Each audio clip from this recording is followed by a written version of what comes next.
Assalamualaikum, Shalom, Om Swastiastu, Namo Buddhaya, salam sejahtera bagi kita semua. Jika kalian percaya pada ilmu pengetahuan, maka kalian akan percaya bahwa hukum itu harus dipatuhi. Sudah termasuk dengan sistem yang dibuat oleh lembaga yang berwenang. Hal ini dapat saya sambungkan dengan topik yang akan saya bahas, yaitu sistem hukum Eropa kontinental. Perkenalkan, saya Amanda Putri dengan nomor NPM 221000129. Topik yang akan saya bahas meliputi pengertian sistem hukum Eropa kontinental, dua unsur penting, karakteristik, dampaknya terhadap hukum Indonesia, dan kesimpulan. Mari kita berkenalan dengan sistem hukum Eropa kontinental. Sistem ini berkembang di negara-negara Eropa yang sering disebut sebagai civil law. Civil law dapat diartikan sebagai hukum Romawi. Lalu, kenapa sih disebut hukum Romawi? Dikarenakan sistem hukum ini berdasarkan kodifikasi atau pembukuan hukum yang berlaku di Kekaisaran Romawi. Mari berlanjut ke dua unsur penting yang harus kita ingat sebelum masuk ke karakteristik. Dua unsur penting ini termasuk ke dalam ciri-ciri hukum Eropa kontinental, yaitu unifikasi dan kodifikasi. Unifikasi adalah penyeragaman peraturan yang telah dibuat. Misalnya, berbagai undang-undang tentang pidana disatukan menjadi KUHP. Selanjutnya terdapat kodifikasi, yaitu merupakan kumpulan dari berbagai kaidah hukum yang disebut corpus juris civilis, atau hukum yang terkodifikasi.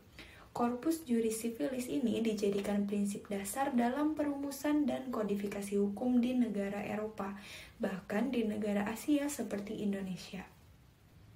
Nah, lalu saya akan membahas tentang karakteristik sistem hukum ini. Yang pertama adalah tertulis dan terkodifikasi. Lalu yang kedua adalah hakim yang tidak terikat oleh presiden atau doktrin. Jadi, hakim tidak harus memutuskan atau memberi final sentence yang sama dengan hakim yang sebelumnya. Yang ketiga adalah sistem peradilan yang bersifat inkuisitorial. Maksudnya adalah hakim memiliki peranan besar dalam memutuskan perkara yang ada.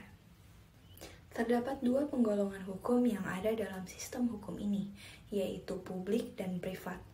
Hukum publik mengatur hubungan antara individu dengan pemerintah, sedangkan hukum privat mengatur hubungan antara individu dengan individu. Sebagai contoh, hukum publik adalah KUH pidana, sedangkan hukum privat adalah KUH perdata. Kembali lagi ke karakteristik. Selanjutnya adalah perkembangannya termasuk lambat karena saat masyarakat yang begitu cepat berkembang, undang-undang membutuhkan banyak waktu dan uang untuk dibuat dan disahkan. Lalu setiap peraturan mengikat tanpa memandang siapa itu mereka. Bukan berarti karena kita mengerti hukum menjadi kebal hukum.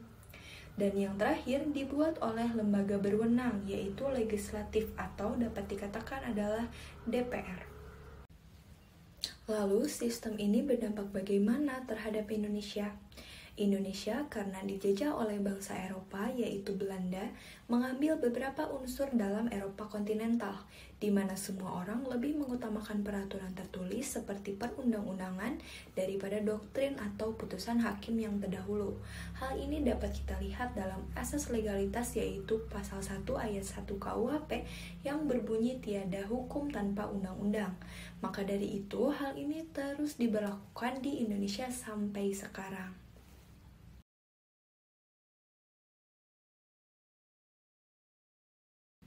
Lalu, kesimpulan yang dapat saya ambil, sistem hukum Eropa kontinental atau civil law adalah sistem hukum yang berkembang di negara Eropa.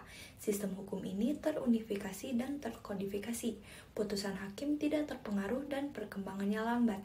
Sistem hukum ini diterapkan di Indonesia melalui asas legalitas. Sekian dari saya. Jika ada yang ingin ditanyakan, dapat menanyakan melalui personal chat. Mohon maaf bila terdapat kekurangan karena saya pun masih belajar. Sekian dan terima kasih. Wassalamualaikum warahmatullahi wabarakatuh.